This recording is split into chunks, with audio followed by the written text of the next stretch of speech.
आज फिर से आपने आलू की सब्ज़ी में प्याज डाल दी और ये ऊपर से हरा धनिया भी डाल दिया। आपको अच्छे से पता है कि मुझे ये सब पसंद नहीं है, फिर भी आपने ऐसी सब्ज़ी क्यों बनाई? तो ये थी सालू, जो अपनी माँ गरिमा जी को खाना खाते समय सारी बातें बोल रही थी।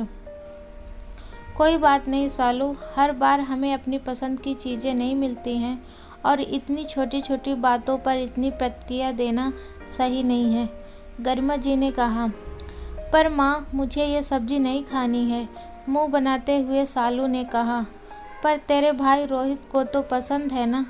कल तेरी पसंद से सब खाना बना था तो सबने खाया, तब तो किसी ने भी शिकायत नहीं की। हमें घर परिवार में रहते हुए सबकी पसंद का ख्याल रखना पड़ता है, माँ ने समझाया। फिर भी माँ तो माँ ही होती है ना। सालू की पसंद का खाना बनाया ताकि उनकी बेटी पेट भरकर खाना खा सके। सालू को रसगुल्ले बहुत पसंद थे, इसलिए उसके पापा दफ्तर से आते समय अपनी लाडली बेटी के लिए हलवाई की दुकान से खास छेने वाले रसगुल्ले लाते।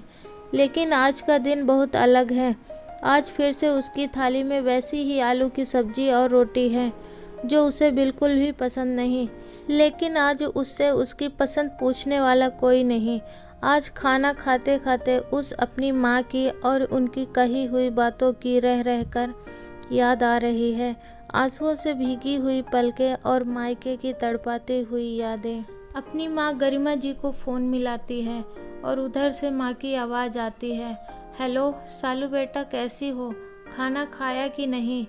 देखो बेटा, अगर किसी भी चीज़ की ज़रूरत हो तो अपनी सासू माँ को बेझिझक कह देना। अब वो भी तुम्हारी माँ ही है, तुम्हारा अच्छे से ख्याल रखेंगे और तुम्हें सौरभ की तरह प्यार देंगे।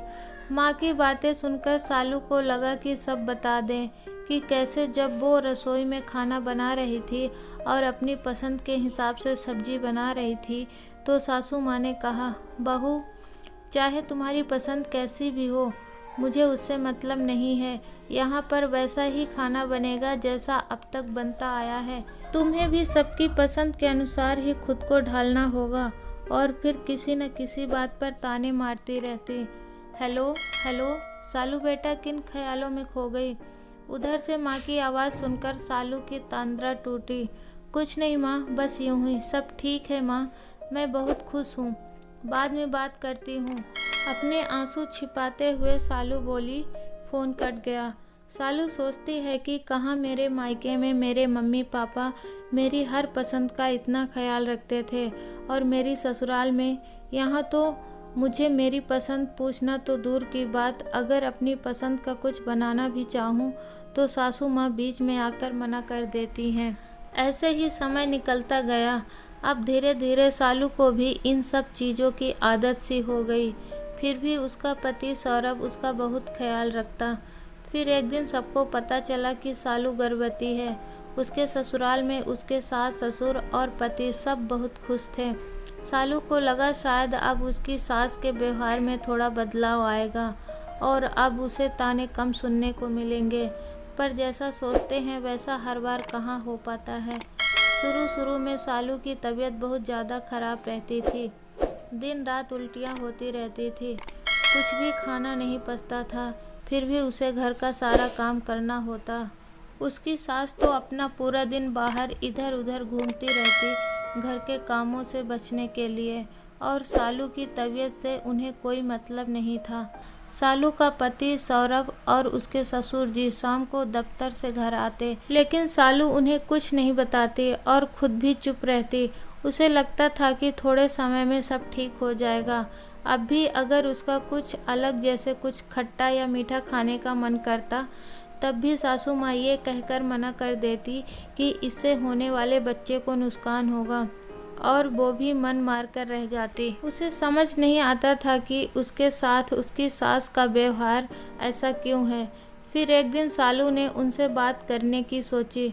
सालू ने कहा, माँ, मुझसे कोई भूल हुई है क्या? मैं आपकी हर बात मानती हूँ, जैसा आप बोलती हैं वैसा ही करती हूँ। क्या कोई कमी है मेरे अंदर? मैं भी माँ बनने जा रही हूँ, मुझे आपकी ज़रूरत है माँ। ये सब बोलकर सालू रोने लगी। पर उसकी सासू माँ पर इन बातों का कोई असर नहीं हुआ और ना ही उनके व्यवहार में कोई परिवर्तन आया, बल्कि अब तो उन्होंने सालू को बात बात पर सुनाना शुरू कर दिया कि आजकल की बहुएं अपनी सास से ज़्यादा ही सवाल जवाब करती हैं। हमारा तो हमारी सास के सामने मुंह तक नहीं खुलता था। आखिर के कुछ महीनों में सालू को ज़्यादा भूख लगती।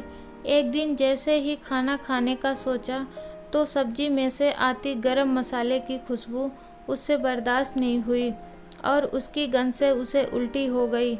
लेकिन वो तो सब्जी बनाते समय उसमें गरम मसाला नहीं डालती थी। फिर उसने सासू माँ से पूछा तो उन्होंने कहा कि बिना गरम मसाले के सब्जी में स्वाद नहीं आता।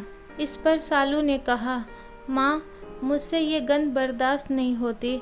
अगर आपको पसंद है तो आप मेरे लिए 1 कटोरी सब्जी अलग से निकाल दें।